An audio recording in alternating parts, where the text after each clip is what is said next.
मुंबईत सोमवारी सकाळपासून झालेल्या पावसामुळे मुंबईकरांची मोठी तारांबळ उडाल्याचं पाहायला मिळालं।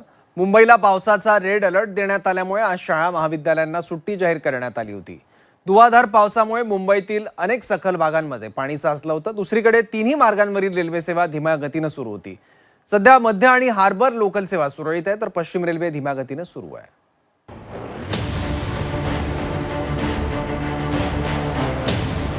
मुंबईत मागील 2 दिवसांपासून सुरू असलेला मुसळधार पाऊस आजही कायम असल्याचं पाहायला मिळालं। आठवड्याच्या पहिल्याच दिवशी सोमवारी मुसळधार पावसानं मुंबईकरांची तारांबळ उडाली। सोमवारी हवामान खात्याकडून मुंबईला ऑरेंज अलर्ट देण्यात आला होता, मात्र सकाळी तो अलर्ट रेडमध्ये बदलण्यात आला आणि त्यामुळे प्रशासनाकडून नागरिकांना काळजी घेण्याचं आवाहन वारंवार करण्यात येत होतं। दुपारनंतर ताशी 80 ते 90 किलोमीटर वेगाने वारे वाहत असल्यामुळे सोमवारची संध्याकाळ मुंबईकरांसाठी खूपच धोकादायक होती। सोमवारी सकाळीच मुंबईच्या महापौर ऋतू तावडे आणि विरोधी पक्षनेत्या किशोरी पेडणेकर यांनी बीएमसीच्या आपत्कालीन कक्षाला भेट देत मुंबईतील पावसाचा आढावा घेतला आणि प्रशासनाला सूचना केल्या। मुंबईत मुसळधार पाऊस आणि जोरदार वाऱ्यांमुळे झाडं आणि फांद्या कोसळण्याच्या घटना घडतात। अशा परिस्थितीत आपण आणि आपले कुटुंबीय सुरक्षित राहणं सर्वात महत्त्वाचं आहे। त्यामुळे मुंबईकरांनी काळजी घेण्याचं आवाहन महापौर ऋतू तावडे यांनी केलं होतं। आवश्यक घराबाहेर पडणे टाळा। अतिशय तातडीचे किंवा आपत्कालीन काम असल्याशिवाय कृपया आपण घराबाहेर पडू नका। आपल्या घरातच आपण सुरक्षित राहा।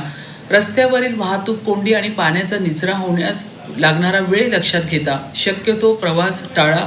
कुठेही झाडाखाली उभे राहू नका, कारण वारे वेगवान असल्यामुळे झाडे किंवा त्याच्या जड फांद्या ज्या आहेत त्या कोसळण्याची शक्यता किंवा धोका या ठिकाणी असू शकतो।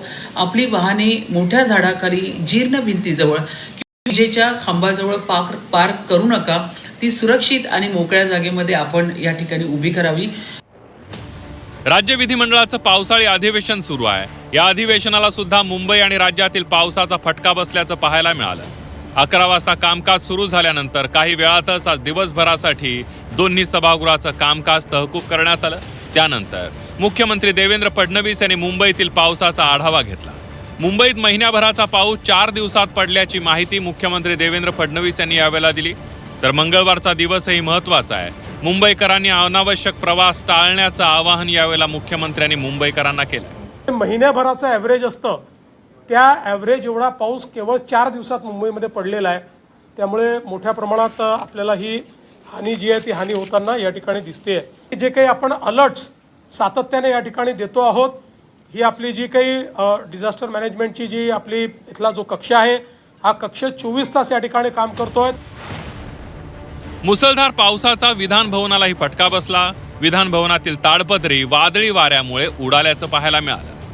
दुसरीकडे मुंबईची लाईफलाईन असलेली लोकल सेवा सोमवारी दिवसभर संथ गतीने धावत होती।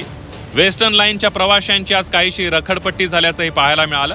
तर बोरिवली ते विरारपर्यंत लोकल प्रवाशांना काही काळ ताटकळत राहण्याचीही वेळ आली होती। गेल्या 3-4 दिवसांपासून सुरू असलेल्या मुसळधार पावसामुळे मुंबईला पाणी पुरवठा करणाऱ्या धरणांमध्ये पाणी साठ्यामध्ये वाढ झाली आहे। त्यामुळे मुंबईकरांसाठी ही दिलासादायक बातमी आहे। 7ही जलाशयांमधील एकूण पाणी साठा हा 16.92% पोहोचलाय। मागील 24 तासात या 7ही धरणांमध्ये 3.73% पाणी साठा वाढलाय। अप्पर वैतरणामध्ये 4.31%, मोडक सागरमध्ये 27%, तानसा धरणात 11%, मध्य वैतरणामध्ये 16.47%, भातसा धरणामध्ये 9.93%, विहार धरणात 80%, तर तुळशी धरणामध्ये 65.37% पाणी साठा झालेला आहे। सोमवारी मुसळधार पडलेल्या पावसानंतर आता मंगळवारीही मुंबईला मुसळधार पावसाचा इशारा देण्यात आलाय। त्यामुळे मुंबईकरांनी गरज असेल तरच घराबाहेर पडण्याचं आवाहन प्रशासनाकडून करण्यात आलंय। या मुसळधार पावसात मुंबईकरांनी आपली काळजी घ्यावी असंच आवाहन झी 24 तास कडूनही करण्यात येत आहे। ब्युरो रिपोर्ट, झी 24 तास।